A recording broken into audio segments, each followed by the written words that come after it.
ಒಂದು ನಿಮಿಷ ಮೇಡಮ್ ಮಾತಾಡ್ತಾರೆ ಈಗ. ಎಲ್ಲರಿಗೂ ನಮಸ್ಕಾರ. ಇವತ್ತು ನನ್ನ ಹುಟ್ಟಿದ ಹಬ್ಬದ ಪ್ರಯುಕ್ತ ಕರ್ನಾಟಕ ಪಬ್ಲಿಕ್ ಶಾಲೆಗೆಲ್ಲರಿಗೂ ಮಕ್ಕಳ ಜೊತೆ ಹುಟ್ಟಿದ ಹಬ್ಬದ ಆಚರಿಸೋದು ಒಂದು ಸಂತೋಷ ಆಗಿದೆ.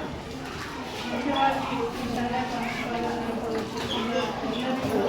ನನ್ನ ಧನ್ಯವಾದ ಹೇಳಬೇಕು. ಯಾಕೆಂದರೆ ಈ ಥರ ಒಂದು ಅವಕಾಶ ಮಾಡಿಕೊಟ್ಟೋದಕ್ಕೆ ಅವ್ರಿಗೆ ನನ್ನ ಗಿಡವನ್ನು ನೆಟ್ಟು ಮತ್ತು ಮಕ್ಕಳಿಗೆ ಒಂದು ಸಣ್ಣ ಕೊಡುಗೆ ನನ್ನ ಕಡೆಯಿಂದ ಪುಸ್ತಕಗಳು, ಪೆನ್ನು, ಪೆನ್ಸಿಲ್ಲು, ಸ್ಕೇಲು ಇದೆಲ್ಲ ಕೊಡೋದ್ರಲ್ಲಿ ಮತ್ತು ಚಾಕ್ಲೇಟ್, ಮಕ್ಕಳಿಗೆ ಚಾಕ್ಲೇಟ್ ಅಂದರೆ ತುಂಬ ಇಷ್ಟ ಅಲ್ವಾ.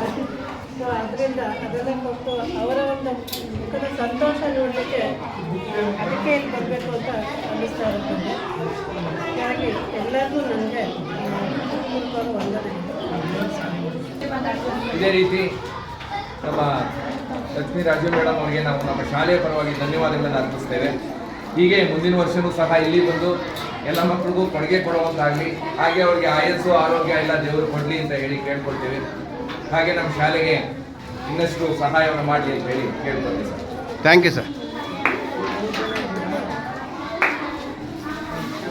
ಮೇಡಮ್ ತಾವು ಮಾತಾಡ್ತೀರಾ? ಒಂದೆರಡು ಮಾತಾಡಿ.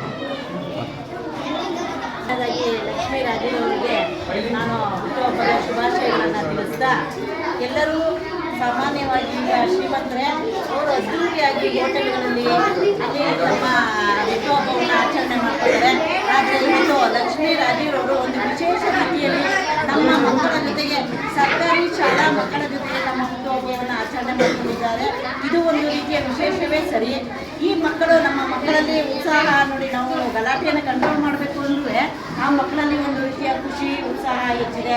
ನಮ್ಮ ಎಲ್ಲ ಶಾಲಾ ಮಕ್ಕಳು ಕೂಡ ಪೆನ್ಸಿಲ್ಗಳನ್ನು, ನೋಟ್ಬುಕ್ಗಳನ್ನು, ಪೆನ್ನು ಮತ್ತು ಪೆನ್ಸಿಲು, ಸ್ಕೇಲು ಎಲ್ಲವನ್ನೂ ಕೊಟ್ಟು ಮಕ್ಕಳಿಗೆ ತೃಪ್ತಿಯನ್ನು ಪಡಿಸಿದ್ದಾರೆ. ನಿಜವಾಗ್ಲೂ ಭಗವಂತ ಅವರಿಗೆ ಆಯುಷು ಆರೋಗ್ಯವನ್ನು ಕೊಡಲಿ, ಇನ್ನೂ ಉತ್ತಮ ಅನುಕೂಲವನ್ನು ಅವರಿಗೆ ಕೊಡಲಿ. ನಮ್ಮ ಶಾಲಾ ಮಕ್ಕಳಿಗೆ ಇದೇ ರೀತಿ ವರ್ಷವೂ ಕೂಡ ಹುಟ್ಟುಹಬ್ಬವನ್ನು ನಮ್ಮ ಶಾಲಾ ಮಕ್ಕಳ ಜೊತೆ ಅವರು ಮಾಡಿಕೊಡುವಂಥ ಆಗಲಿ ಅಂತ ಹೇಳ್ತಾ ನಾನು ಭಗವಂತನಲ್ಲಿ ಕೇಳ್ಕೊತೀನಿ. ಒಂದ್ಸಗೆ ವಿಷಯ ಹಾಕಿದ್ದೇವೆ.